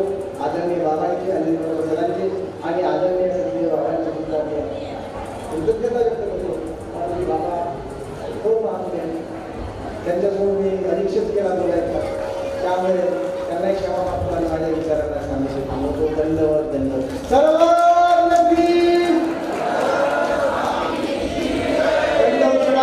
दंडवत प्रणाम. खूप खूप धन्यवाद बाबा. आणि यानंतर वेळ आलेली आहे अध्यक्ष विचारांची. आपल्या या आजच्या सभेचे सभाध्यक्ष परमपूज्य परमहंत आचार्य प्रवर दर्यापूरकर बाबा महानुभाव, नागदेव आश्रम बडनेरा रोड अमरावती. पूजनीय बाबांना मी विनंती करते की आपण आपल्या अध्यक्ष विचाराला सुरुवात करावी. दंडवत प्रणाम बाबा. म्हटल्यानंतर जय म्हणण्यात ज्याला जन्म मृत्यूच्या चक्रातून सुटायचं, पाप कर्मबंधनातून भवसागरातून तरुण जायचं, परमेश्वर प्राप्ती करून घ्यायचे, जन्म मृत्यूच्या चक्रातून सुटायचं असेल त्याने जय म्हणायचा, इतरांनी जय म्हणतो. गोपाल श्री दत्तात्रेय महाराज, श्री चक्रपाणी महाराज, श्री गोविंद प्रभू महाराज, सर्वज्ञ श्री चक्रधर सत्य सनातन महात्मा सब साधु संतन की चतुर्वेद साधन की.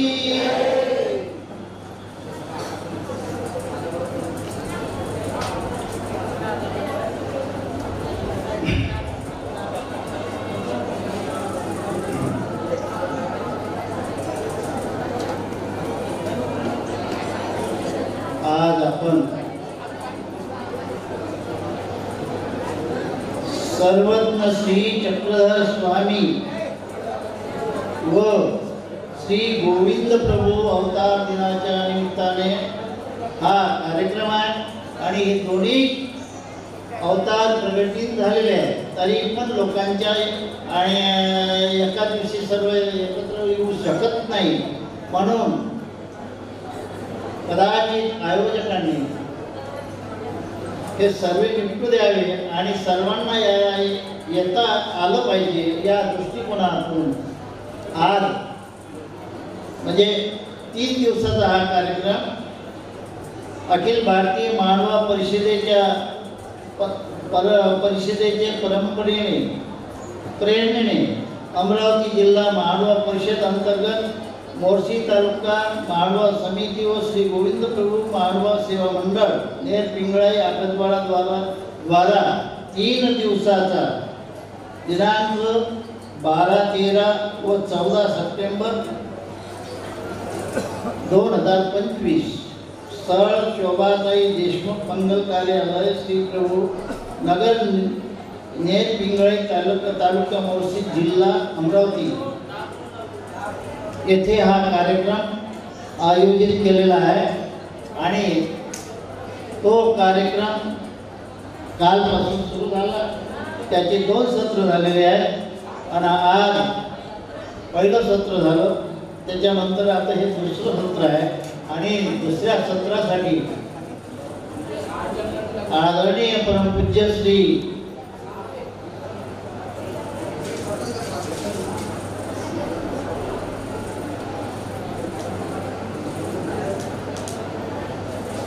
आजचे प्रमुख वक्ते म्हणून श्री मोधव्यास बाबा शास्त्री वरोडा जिल्हा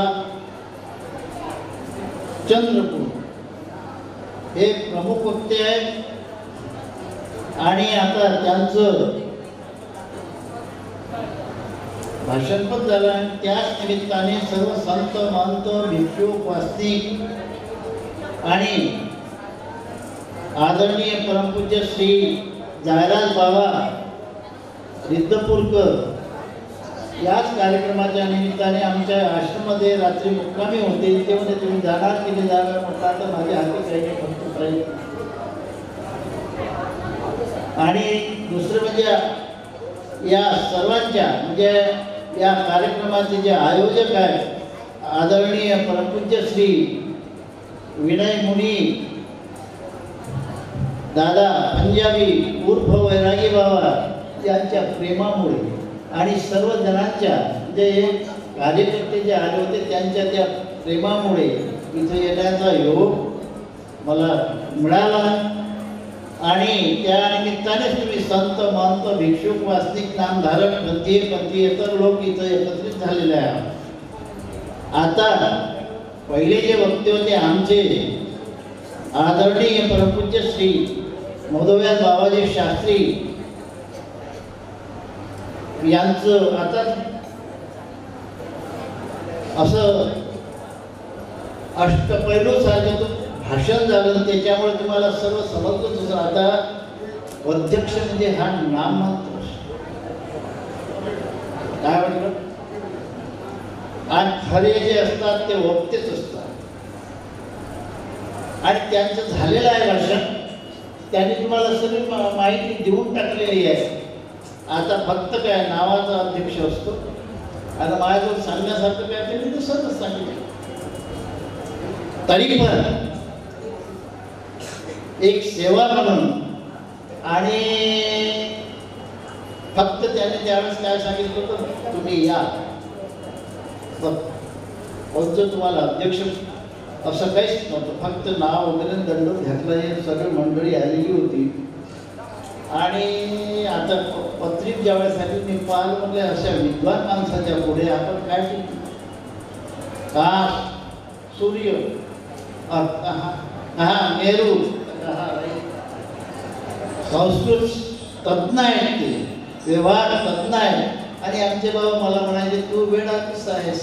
आले की नाही फरक म्हणजे वेडा किस्सा, तुला व्यवहारिक ज्ञान नाही आहे, खरंच नाही आहे. परंतु ते आमच्या उडातलेच आहेत. आमचे मोठे बाबा यांचे जे गुरु होते श्री दत्तवंदी वणी यांचे आजोबा आमच्या आश्रमामध्ये परस्पर बाबा दर्या पुत्रांची शिष्य झाली. त्यांनी वस्त्र दिलं होतं बाबांना तेव्हा. आणि यांचे जे गुरुजी होते जयकृष्णी बाबा, त्यांचा आमच्या यांच्याशी पुष्कळ संबंध होता. ते तिघं गुरुबंधू होते. एक वसंतराव शास्त्री आणि संजय यांचं नाव संजय. आणि संजय हे कोणाचे होते, महाभारतामध्ये संजयाचं मोठं स्थान होतं. त्याच्यावर सर्व महाभारत झालं. त्याच्यावर सर्व 18 ते गीता कशावर झाली. फक्त गीतेमध्ये किती जण येतात, धृतराष्ट्राचं ते कोण होतं, डोळे होते. डोळे रणभूमीमध्ये काय चालू आहे ते सर्व यथार्थ्य प्रखरपणे सांगणारा तो दुसरा तिसरा कोणीच नव्हता. कोण होता, संजय होता. आणि तो सत्यच सांगत होता. आता यांनी सत्याची बाजू मांडली असेल बरोबर. आणि तो संजय सत्यच सांगत होता. कोणाला, धृतराष्ट्राला. जे धृतराष्ट्र हा आंधळा, जन्मांधळा, वस्तुतः ज्येष्ठ पुत्र होता हा. परंतु जन्मांधळा असल्यामुळे त्याला राज्याधिकाराचा अधिकार नव्हता. देवानी सांगितलं हे अंधा मुक्या बहिऱ्या धर्मी अधिकार. आणि जे जरठ आहे त्यांनाही सुद्धा नाही. नवदृष्टांती जे आहेत त्यांनाही धर्माचा अधिकार नाही. काय म्हटलं? मग त्याला धर्माचा अधिकार, आपला राज्याचा अधिकार नव्हता, धर्माचा अधिकार नव्हता. अपात्र आहे बा असं युधिष्ठिराने सांगितलं होतं. म्हणून बंडूराजाला ज्येष्ठ असून त्या ज्येष्ठाला राज्याधिकार मिळाला नाही. बंडूराजाला हस्तिनापूरचा राजा नियुक्त केला. आणि बघा काय झालं मग, का बंडूराजाच्या हातून हिंसा घडली.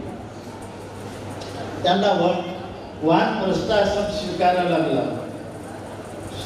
एक ऋषी होते, त्या ऋषीची पत्नी आणि ते असं त्यांचा काहीतरी संयोग संबंध चालू होता. अशा वेळेस त्यांना आवाज आला आणि बंडूराजाला शिकारीचं वेड होतं. त्यांनी त्या दिशेने बाण मारला, त्या दोघांनी लागला आणि ते तरफडू मरायला म्हणजे मरणोन्मुख झाले. आणि त्यावेळेस त्यांनी काय म्हटलं, ज्याने हा बाण मारला, असं नाव नाही घेतलं, त्यांना माहिती नसतं, ज्याने हा बाण मारला तोही सुद्धा स्त्री सहवास करीत असताना त्याला मृत्यू येईल. म्हणून बंडूराजाने वानप्रस्थाश्रम स्वीकार केला. आणि तिथं मग ध्यान करायचं, चिंतन करायचं, स्मरण करायचं. आणि जे कंदमुळं वगैरे मिळत असतील, जसं रामचंद्राने 14 वर्ष वनवास केला, त्यांच्यासोबत सीता गेली, लक्ष्मण गेले, जे कंदमुळं मिळायचे ते खायचे. तसंच बंडूराजाने सुद्धा वानप्रस्थाश्रम स्वीकारला. आणि मग त्याच्यात 2 पत्न्या होत्या त्यांना, एक कुंती आणि एक माद्री. कुंतीचे 2 पुत्र, 3 पुत्र, युधिष्ठिर, भीम आणि अर्जुन. आणि माद्रीचे 2 पुत्र, नकुल आणि सहदेव. आता त्या दोघींमध्ये लागलं का ती म्हणे, कुंती म्हणे मी जाते यांच्यासोबत वनवासात, तू एक 5 मुलं सांभाळ. आणि माद्री म्हणायला लागली की मी जाते आणि माझे 2 मुलं तुम्ही सांभाळा. शेवटी माद्री हे त्यांच्यासोबत गेली आणि कुंती घातली तिथंच राहिली. यांचं बालपण संगोपन करत राहिले आणि त्यांना मग शिक्षण दिलं, सर्व काही झालं. आता उदाहरणार्थ मग त्याच्यानंतर या धृतराष्ट्राला जात असताना त्याच्यात डोक्यावर राजमुकुट दिला, तर मी वनात जात आहे तपश्चर्या करायला आणि तुम्ही हे सांभाळा. आणि त्यावेळेस त्याने स्वीकार केला. परंतु त्या राजमुकुटामुळे त्यांच्याकडे लोक निर्माण झाला. वस्तुतः मुलगा युधिष्ठिर सत्नान झाल्यानंतर ते वापस करायला पाहिजे होतं. युधिष्ठिराला त्या युवराज म्हणून घोषित केलंही घोषून, तरी पण त्यांना लक्षात गेलं, वागले, कसं झालं कसं झालं. आणि त्याच्यानंतर मग त्यांनी दुर्योधनाला गेले. पुत्र मोह. सत्य हे आहे का हा अधिकार कोणाचा होता? बंडूराजाचा मुलाचा होता. तो अजून ज्येष्ठ होता, दुर्योधनापेक्षा ज्येष्ठ.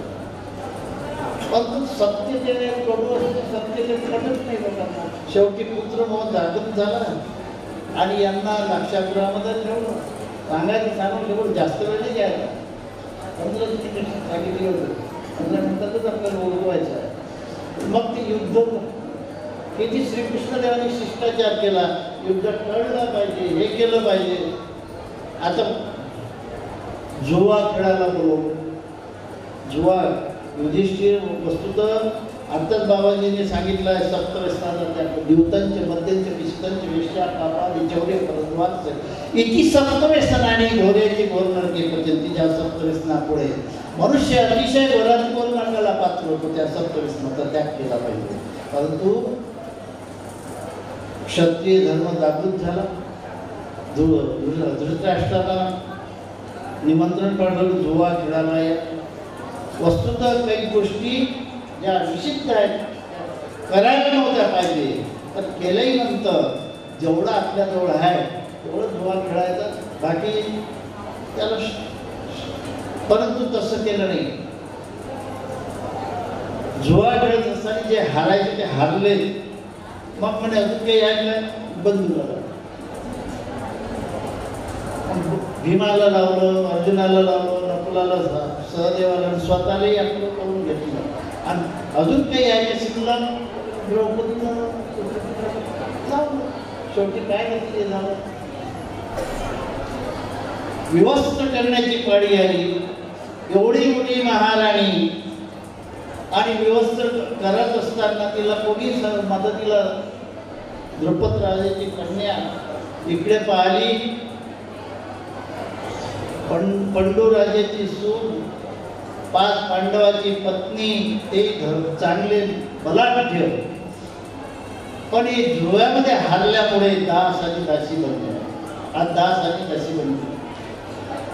त्यामुळे काय झालं, तिला सहाय्य करायला कोणीच सर्वीकडे तिने भिक्षा मागितली.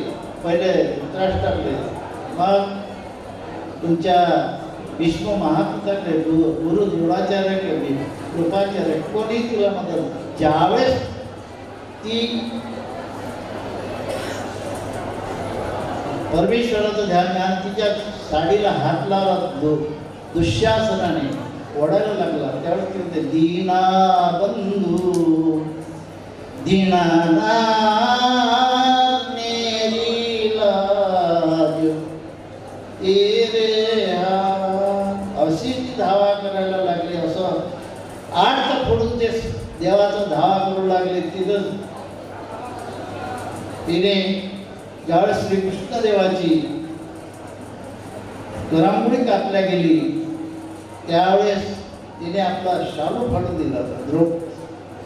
श्रीकृष्ण देवाला 2 बहिणी, एक म्हणजे धर्म भगिनी आणि दुसरी म्हणजे सुभद्रा. जा म्हणे. आता नारदाला वाटलं सगळ्या बहिणीकडे जात नाही श्रीकृष्णदेव जास्त, आणि द्रौपदीकडे जाते, असं कसं बाबा. तो संदेह, तो संशय फेडण्यासाठी जा म्हणे सुभद्राच्या घरी. आणि काय करा, श्रीकृष्णदेवाची रांगोळी कापल्या गेली आणि ते चिंदी बांधायला आणा. आता सुभद्राच्या घरी पाठवल्यानंतर ती सगळी पाहायला लागली. सगळे काय होते तिथं, राणीच होती ती. त्याच्यामुळे तिच्या भरजरी वस्त्र होते, चिंदी सापडलीच नाही. मग तिने उत्तर दिलं, माझं चिंदी. आता मला जा द्रौपदीच्या घरी, आणि द्रौपदीला सांगायचं श्रीकृष्णदेवाची रांगोळी कापल्या गेली, चिंदी पाहिजे. तिनं काही नाही, आपला शालू पकडला, धरला, फाडला तर देवाच्या. याला म्हणतात प्रेम, याला म्हणतात भक्ती. रक्ताच्या नात्याला काही अर्थ नाही आहे. जे अंतःकरणामध्ये प्रेम पाहिजे, श्रद्धा पाहिजे, भाव पाहिजे, सर्व काही पाहिजे, ते सुभद्राच्या ठिकाणी दिसलं नाही. म्हणून तिला वस्त्र ज्यावेळेस चिरहरण होऊन राहिलं, वस्त्रहरण होऊन राहिलं, तर देवाने तिला दीना बंधू दीनानाथ मेरी लाज तेरे हातात, तुमच्याशी मला कोणीच नाही, तुम्ही अनिमित्त बंधू आहात. म्हणून देवाने तिला वस्त्र पुरवले. आणि दुःशासन ओढू तिथं साडी ओढू थकून गेला. आणि मग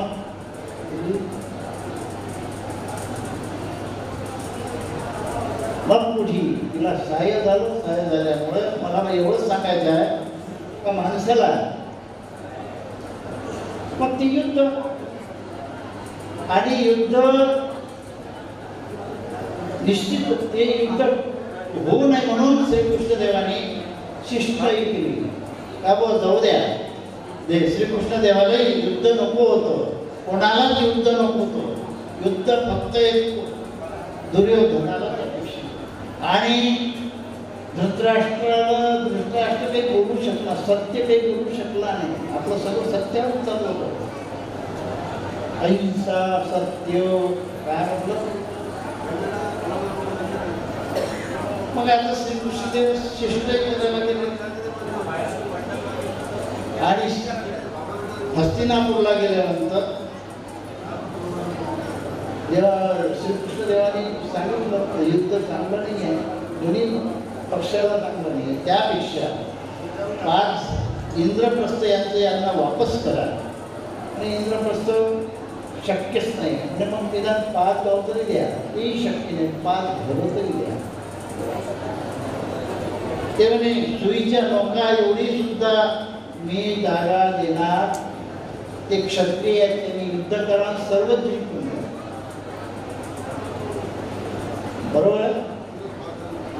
मग युद्ध ठरलं आणि त्या युद्धामध्ये मग धृतराष्ट्राच्या जवळ कोण होते? संजय होते. सत्तेच्या जसं आता तुम्हाला हे संजय आहेत, तुम्हाला सर्व काही पद्धतशीर सांगितलेलं आहे, तुम्ही आत्मसात करा, ते आचरणात आणा. नुसतं नळी फुंकली सोनारे असं होऊ देऊ नका. एक शब्द तारते, एक शब्द मारते. आता इथं बरेचसे काही उदाहरणं दिलेले आहेत आणि उदाहरणं देऊन आपल्याला ते काय करायला पाहिजे, काय नाही करायला पाहिजे हे सांगितलेलं आहे. ते तुम्ही आत्मसात करा. आणि आमच्या वैरागी बाबांनी ह्या कार्यक्रम आयोजित केलेला आहे. याच्यापूर्वी एक वेळ गेलो होतो, मला जास्त टाईम नव्हता, मला काही जास्त बोलता येत नाही. ती एक सामान्य माणूस आहे. काय म्हणतो ना, मी संस्कृत शिकलो ना, इंग्लिश शिकलो ना, हिंदी शिकलो ना, शाळा शिकलो.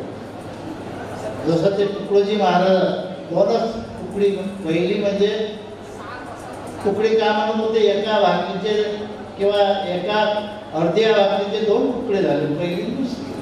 ज्ञानेश्वर महाराज कधी शिकलेले नव्हते, संत गाडगेबाबा कधी शिकलेले नव्हते. त्यांनी ज्ञानेश्वराने ज्ञानेश्वरी घेऊन काढली. चांगले चांगले विद्वान काय म्हटलं, ते म्हणायला लागले हे रेड्यातून बोलवायला, रेड्यातूनही बोलवायला लावलं. तसंच आपले संबंध श्री चक्रधर महाराज म्हणतात, स्तंभा एकाती, हे आता एकाती निमित्त करुणी बोलीजे. आता हे स्तंभच आहे, अधिकरणच आहे. आधारो अधिकरण, अधिकरणाची व्याख्या केली जाते अनेकांच्या वेदाला, बोधाला, अनुसरणाला जे निमित्त असतात. आपले वैरागी बाबा सुद्धा पायात काही घालत नाही, साधा वेश आहे. आम्ही तरी टोपी घातली, त्याच्या डोक्यात टोपी नाही आहे, ते टोपी घालतही नाही, कोणाला टोपी देतही नाही. आता फक्त आमच्यामध्ये जरीच्या टोप्या घालणं सुरू आहे. जरीच्या, फक्त जरीची टोपी कोणाला घालायचे, जे अधिकरण होते त्यांना. आता उठले सुटले त्या टोप्या घालतात, कोणत्या हिरव्या, कोणत्या पिवळ्या, कोणत्या लाल, काय म्हटलं. आणि त्याच्यातच आणि खुश ह्या नोटाईचा हार. देवाने सांगितलं पत्रम पुष्पम फलम तो यो मे भक्त्या प्रयच्छती. आणि सर्वज्ञांनी सांगितलं बाई एक पुष्प पाहिजे. साधेंना नुसतं रिंगणाचे फुलं आणले होते आणि देवाची अष्टांग पूजा केली होती. 8 अंक जसा पैशानं करतो, तिने फक्त करोड्याचे फुलं आणले होते.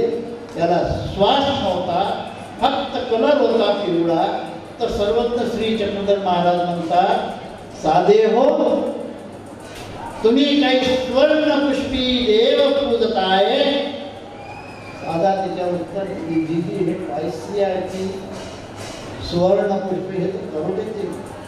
सर्वज्ञ काय म्हणतात, बाई फुले जरी करोड्याचे तरी तुमचा भाव सुवर्णाचा. जिथं भाव नाही, भक्ती नाही, श्रद्धा नाही, ते सुवर्णाचे पुढे जरी देवाला वाहले तरी देव त्याचा स्वीकार करत म्हणून श्रद्धेने एक खूप आहे असला आपल्याजवळ. नसलं तर मुद्दाम काही लोक काय पैसे असूनही 33 रुपये घेतो. काय म्हणलं हाय का तुमच्याकडे काही 10 रुपये चिल्लर करायला पाहतात, ते हाय ना तो दिलेलं कारण तू मान मोकळ्यापणाने तसं काहीच करत नाही. तसं आपल्याजवळ असलं आपण मनाच्या नोगलेपणाने ती क्रिया करायला पाहिजे आणि ती क्रिया परमेश्वर स्वीकार करते आणि त्याची उत्तरोत्तर प्रगती होते. काय म्हटलं, ऐकलंही जरी नास्तिकाचे आस्तिक होतात, आस्तिकाचे कोण अनुकूल होतात आणि अनुकूलाचे मग उपदेशी होतात. उपदेशी झाले की त्यांना वेद लागते चौसाधनाचा. वेदवंत बोधवंत बोध. आता आपण चाललो होतो, बाबाजीने सांगितलं महात्मेनी वक्ते बरोबर आहे की. आता पूर्वी प्रकरणाच्या वेळेस डोमेग्रामला सर्वज्ञ श्री चक्रधर महाराज होते. माहिम भट्ट आणि त्यांचे मामे कोण, गणपत आपण, ते मामी होते, शास्त्री होते. आणि माहिम भट्ट 4 वेद 6 शास्त्र 18 पुराण संस्कृत पारंगत. त्यांना हा अभिमान होता का मी विद्वान आहे. आकाशातला भानू म्हणजे सूर्य आणि पृथ्वीवरचा भानू म्हणजे मी. थोडक्यात तिथं गेल्यावर सर्वज्ञाचे बोलते तर मी त्याचं उत्तर असं देईल. सर्वज्ञाचं ज्यावेळेस दर्शन झालं आणि त्यावेळेस ते मनामध्ये जे आवाकलं होतं, सर्वज्ञाचा प्रश्न करते मी त्याचं उत्तर दिलं. ते असेल सर्वज्ञ काय बोलले, संस्कृती छेद होय असे काही आधी ते म्हणतात आतापर्यंत तुम्ही काय केलं. आता तुम्हाला सांगतो फक्त 2 याच्यामध्ये. मग सर्वज्ञ म्हणतात बाई आम्ही ऐसे म्हणत असो. कोण, सर्वज्ञ. आम्ही असं म्हटलं माहीत म्हणतात आतापर्यंत तुम्ही काही केलं. हे छोटलं काय उत्तर देणं, हो की नाही, हो की नाही. प्रतिप्रश्न केला. मग अजून सर्वज्ञ म्हणतात बाई आम्ही ऐसे म्हणत असो. हे ऐसे म्हणत असतात. मग सर्वज्ञ म्हणतात मेल्या जाय मस्तना टुणटुण वाजत गाजत. आता इथं प्रिय आहे काय, महात्मेने प्रिय बोलावे. ठीक आहे. आता इथं सर्वज्ञाने बाई सर्व जाणीव करून दिली काय, हे कसे बोलून राहिले म्हणून बाईसाने एक शिवी दिली. त्या शिवी सरसर सांगतो तो आमचा खूप झाला आणि मग आपणच सांगतो. मग सर्वज्ञाने ते पूर्वी प्रकरण निरूपण केलं, पंचकृष्ण निरूपण केलं, पंचनाम सांगितले. हे सर्व शास्त्र नंतर सगळ्याच ठिकाणी महात्मेने प्रिय वक्ते हे वचन लागू होत नाही आणि सर्वच ठिकाणी कठोर बोलला पाहिजे, शिव्या दिल्या पाहिजे असंही नाही. आमचे नाव नेहमी बोलायचे. सुशिक्षित असला तरी आले म्हणायचे आणि एखादा अज्ञान असला तरी तुम्ही आम्ही बोलायचे. आणि जे सेवेमध्ये होते त्यांना प्रशिक्षण गाडव म्हणायचे. असं कशासाठी म्हणायचं, अरे माणसासारखं व्हा, पशुसारखं राहू नका. म्हणून एवढं बोलून मी म्हणतो की सगळ्याच गोष्टी सगळ्या ठिकाणी लागू होत नाही. पण मिनी प्रिय होत त्याचा अहंकार वाढवता दिला झाडही लागते कधी कधी. मग पैशाच्या हातून झाडलंही सुद्धा होती आहे का गोष्ट.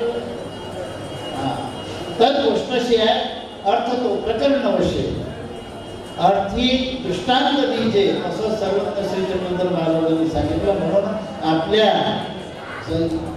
प्रमुख वक्ते आमचे आदरणीय परमपूज्य श्री संजय दादाजी दर्यापूरकर उर्फ उदव्या बाबाजीने तुम्हाला जे मार्गदर्शन केलं ते अतिशय चांगलं आहे. तुम्ही आत्मसात करा, त्याप्रमाणे वागा आणि तुम्हाला तुम्ही या भावसागरातून तरुण गेल्याशिवाय राहणार नाही, जन्ममृत्यूच्या चक्रातून सुटल्याशिवाय राहणार नाही, पाप कर्मबंधनात होणार झाल्याशिवाय राहणार नाही आणि परमेश्वर प्राप्ती सुद्धा होईल, तुमची उत्तरोत्तर प्रगती होईल. आणि या कार्यक्रमाला ज्या ज्या लोकांनी सहयोग दिला संतनाने मनाने धनाने ते स्वीकार करू.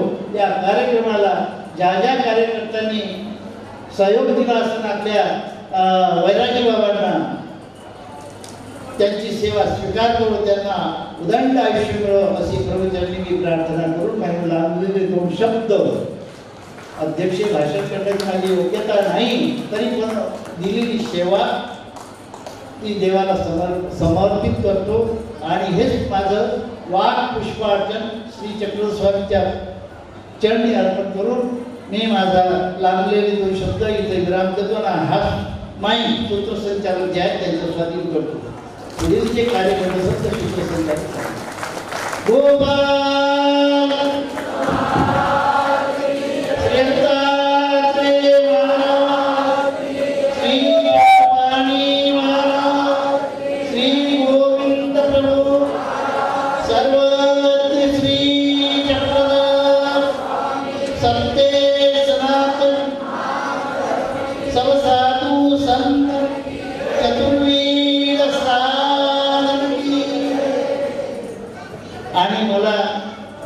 डॉक्टरांनी मना केलं होतं पायऱ्या चढायचं नाही, इथं पायऱ्याच पुष्कळ होत्या. मी म्हटलं खालीच बसतो आणि इथूनच वापस जातो आणि बाबाजींना बोलवा. पण या आग्रह आपला वैरागी बाबांचा आग्रह या संत महांतांची भेट व्हायची विद्वान आम्ही तिथून चालत होतो. पण या कार्यकर्त्यांनी खुर्चीवर बसवली, शारीरिक मानसिक कष्ट सहन करून त्यांनी मला पडतात आणि परमेश्वर त्यांची सेवा स्वीकारावं अशीच त्यांच्या हातून सेवा घडत राहावं अशी प्रभूंनी प्रार्थना करतो आणि माहिती त्यांचं स्वाधीन करतो. दंडप्रणाम बाबा. या ठिकाणी आजच्या धर्मसभेचे असलेले सभाध्यक्ष परमपूजनीय परममहंत आचार्य प्रवत तुम्हा आम्हा साथ होतो बाबा सुद्धा चंद्रपूर वरून या ठिकाणी उपस्थित झाले. बाबांचं या ठिकाणी मी परमपूजनीय परममहंत उदयनाथ बाबा शास्त्री यांचा आभार मानतो. या ठिकाणी प्राध्यापक बाळकृष्ण अंजनगावकर सर, तसेच आमचे उमाकांतजी सोनटक्के हे साहेब, मानसी मावंदे सर, या सर्व मंडळीचं आलेल्या संत महात्म्यांचं, बाबांच्या समेत आलेल्या संपूर्ण साधू वृंद या सर्व मंडळीचं मी या ठिकाणी आभार मानतो.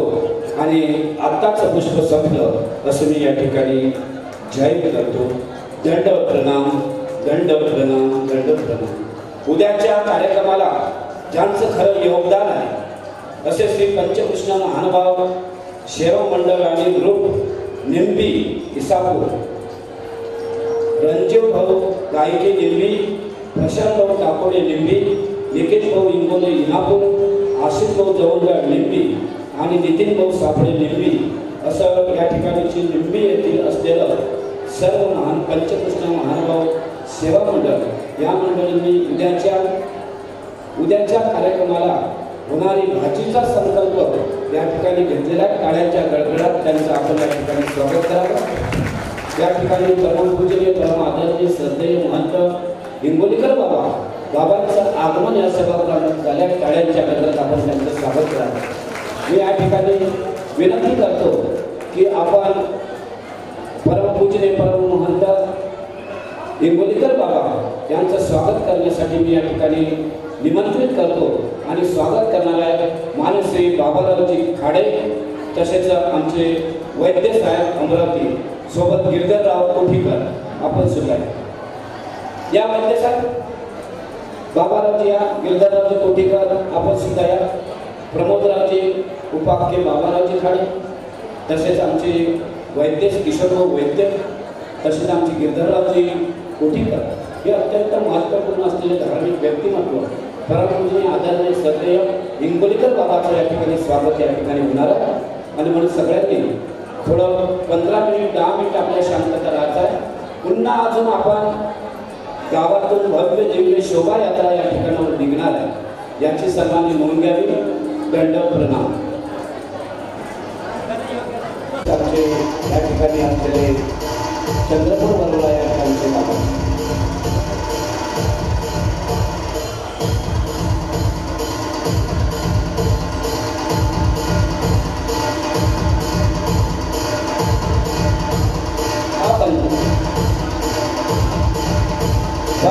आता भव्य दिव्य वट्या पूजनचा कार्यक्रम झाला. कार्यक्रम अत्यंत सुंदर बाबांनी केला आणि त्या कार्यक्रमाचे असलेले प्रमुख आयोजक या ठिकाणी त्यांचा सत्कार या ठिकाणी संपन्न